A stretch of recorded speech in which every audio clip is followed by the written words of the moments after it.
Bienvenidos al podcast de Violencia y Desarrollo. Les habla su anfitrión Kevin. En el episodio nos acompañan los expertos Sofía López, María José Manrique, Santiago Linares y Juan Camilo Zuleta, quienes nos explicarán los sucesos ocurridos el 27 de abril del 2000 en la cárcel La Modelo de Bogotá. Hola a todos, soy María José, gracias Kevin por la invitación. El 27 de abril del 2000 se perpetró la masacre de 32 reclusos y la desaparición de otros 17 en el patio 4 de la cárcel La Modelo en Bogotá. Dicho acontecimiento se dio en un contexto de guerra entre paramilitares y guerrilleros de las FARC dentro de la cárcel. Este conflicto se intensificó tras la orden de Carlos Castaño, jefe paramilitar, de retomar el poder de los centros penitenciarios a nivel nacional. Así, todo aquel que se opusiera al nuevo régimen sufriría las consecuencias. Por eso, el asesinato de Gemma Duque Ospina, líder de las AUC, mientras se encontraba infiltrada en el patio 4, detonó un ataque unilateral de los paramilitares hacia los delincuentes comunes de ese patio. Se abrió fuego entre patios con pistolas, fusiles y hasta explosivos. De acuerdo con Arrazola, los miembros de las Autodefensas Unidas de Colombia, AUC, quienes controlaban los patios 3, 4 y 5, se fueron contra los delincuentes comunes del patio 4 y hacia las 10 de la noche les exigieron rendirse.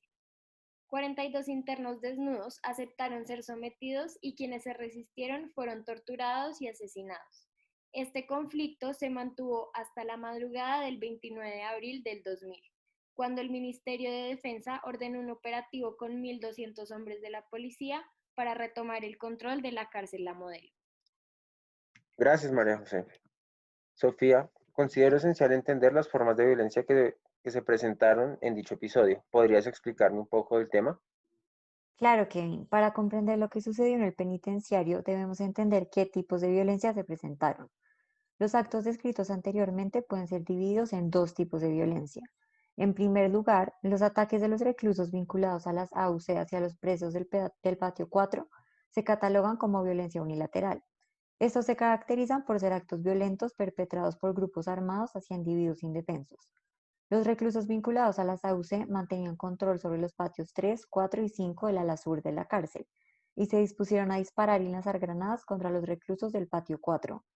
En este patio de la cárcel estaban recluidos delincuentes comunes, lo que permite afirmar que durante el 27 de abril no hubo enfrentamiento alguno entre los grupos armados y las ejecuciones realizadas por los miembros de las AUC fueron contra individuos indefensos. ¿Y los enfrentamientos entre miembros de las FARC y las AUC? Los enfrentamientos directos con otro grupo armado sí se consideran violencia no estatal. En los días siguientes, algunos miembros de las AUC decidieron tomarse el ala norte, donde estaban recluidos los miembros de las FARC, con los que ya mantenían relaciones violentas. Los enfrentamientos entre estos dos grupos armados al margen de la ley dentro del penal sí corresponden a la violencia no estatal. ¿Pero por qué le llaman masacre a lo sucedido el 27 de abril? De acuerdo con lo anterior, podemos afirmar que los hechos ocurridos durante el 27 de abril sí fue una masacre. De acuerdo con la Real Academia Española, el término masacre hace referencia a la matanza conjunta de muchas personas, por lo general indefensas. Adicionalmente, de acuerdo con el director de la ONG Indepaz, Camilo González Pozo, una masacre implica la existencia de un patrón, sistematicidad y un objetivo planificado de destrucción. Supongo que un episodio de esta magnitud debe ser el resultado de la unión de diferentes factores. ¿Cuáles consideran que son los más importantes? Sí, Kevin, un episodio de violencia lo podemos ver como un rompecabezas. En este existen diversos componentes, cada uno jugando un papel importante. La primera pieza que analizaremos es la de la economía y los recursos naturales. En el contexto del conflicto entre guerrilleros y paramilitares, estos dos grupos se disputan el poder sobre el narcotráfico. Sin embargo, dentro de las cárceles, ambos recurren a la extorsión de otros reclusos. Es por esto que en la lucha por el control de los centros penitenciarios era fundamental apropiarse de los recursos dentro de los mismos. Así, los jefes guerrilleros dejaron de recibir los 50 millones semanales que obtenían de extorsiones y pago de secuestros, porque ahora eso le pertenecía a los paramilitares, quienes cobraban hasta por respirar. Entonces, y según Ginette Bedoya, lo ocurrido el 27 de abril del 2000 se da en parte por demostrar quién tenía el poder en la cárcel y asegurar el debido pago de los internos recluidos en el patio 4. Estos delincuentes comunes debían respetar las vacunas exigidas por los paramilitares y las nuevas condiciones del centro. Otra de las fichas del rompecabezas es el papel que juega la política y las instituciones. Según Stuart y Brown, los estados frágiles son aquellos que fallan o se encuentran en el riesgo de fallar en algunas de las siguientes tres dimensiones: falla de autoridad, falla de servicios y falla de legitimidad. Con respecto a la masacre presentada en la cárcel La Modelo, es primordial entender las fallas de autoridad que se presentaron en el interior del centro carcelario, las cuales impidieron el monopolio de la violencia legítima por parte del Estado. La incapacidad del Estado para proteger a los reclusos llevó a que se presentaran casos de homicidio como el de Carlos Alberto León Giraldo, individuo vinculado a las redes paramilitares de La Modelo. Adicionalmente, dichas fallas de autoridad reflejadas en la ausencia de supervisión y control del centro penitenciario permitieron que los grupos paramilitares tomaran control de los patios 3, 4 y 5 del ala sur de la cárcel. Adicionalmente, consideramos que también es necesario entender cómo algunos aspectos de la cultura colombiana, en particular los comportamientos masculinos, pueden ser útiles para entender lo ocurrido en la prisión. De acuerdo con Viveros, los comportamientos masculinos en Colombia se rigen principalmente bajo dos principios reguladores e independientes. Las definiciones sociales de un hombre de verdad residen en la dualidad entre normas como la responsabilidad, el cumplimiento del deber en los distintos ámbitos del desempeño social y por otro lado, la demostración y jactancia física ante los pares. Consideramos que este último principio tiene la capacidad de ser relevante al momento de analizar las dinámicas sociales presentes en la cárcel a modelo y los hechos analizados. Esto se da que en el contexto formado principalmente por hombres, es posible que los individuos se hayan visto influenciados por las ideas de identidades masculinas en Colombia, en la búsqueda de satisfacer dichas definiciones sociales de manera inconsciente. Los individuos pueden haber visto la participación en los actos violentos como una solución. Cabe señalar que la influencia de estos valores masculinos es simplemente un factor que pudo promover los actos de violencia directos. Más sin embargo, es difícil atribuir la organización sistemática de las movilizaciones violentas a estos principios de identidad masculina. Ahora, desde una perspectiva del derecho, la relación existente de subjeción está definida por la Corte Constitucional como el vínculo especial que existe entre el Estado y las personas privadas de la libertad. Esta relación se basa en el sometimiento y absorción del ciudadano como parte de la administración, transformando su condición. Es por esto que el Estado asume inmediatamente el deber de proporcionar los bienes y los servicios que éste no pueda conseguir por sus propios medios. Además, la Ley 65 de 1993, por la cual se expide el Código Penitenciario y Carcelario, en su artículo 5 establece que en los establecimientos de reclusión prevalecerá el respeto a la dignidad humana, a las garantías constitucionales y a los derechos humanos universalmente reconocidos. Se prohíbe toda forma de violencia física, psicológica o moral. De esta manera, existe un compromiso del Estado por preservar la vida de las personas privadas de la libertad. Por otra parte, el accionar cometido dentro del penitenciario constituye una clara violación a los preceptos y consignas constitucionales consagradas tanto en el preámbulo constitucional como en la Carta Magna. Dichas violaciones suponen el quebrantamiento al derecho a la vida, consagrado en el artículo 11, al derecho a la no tortura y al desaparecimiento forzado, contemplado en el artículo 12. Adicionalmente, la Honorable Corte Constitucional, por medio de la sentencia T-213 del 2011, señala que los privados de la libertad poseen derechos que poseen derechos tanto suspendidos como restringidos, y que en este orden de ideas el Estado no debe desconocer su derecho al acceso a los derechos fundamentales.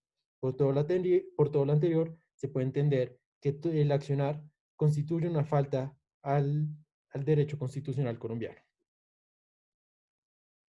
Ahora debemos analizar la perspectiva de los tratados internacionales suscritos por Colombia por medio del bloque de constitucionalidad. El Estatuto de Roma resulta pertinente para analizar los hechos ocurridos entre el 27 y el 29 de abril del 2000. El 17 de julio de 1998, en Roma, 160 países decidieron establecer una Corte Penal Internacional permanente para juzgar a los individuos responsables de los más graves delitos que afectan al mundo entero. Esta corte fue creada debido a que en el último siglo han ocurrido los peores crímenes de la historia.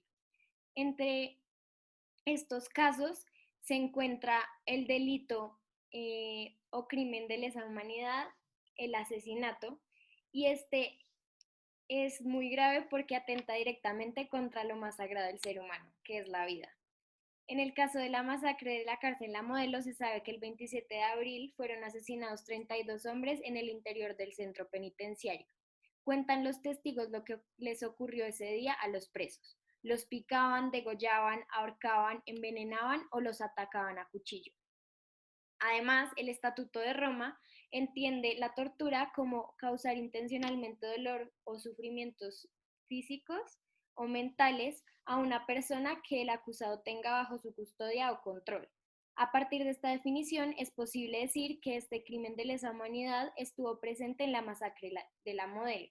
Primero los electrocutaban y a los que no morían en los tanques de corriente los sacaban y los desaparecían en canecas de agua masa, es decir, de sobras de comida.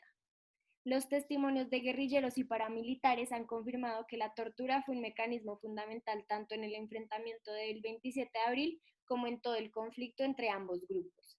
Adicionalmente, el enfrentamiento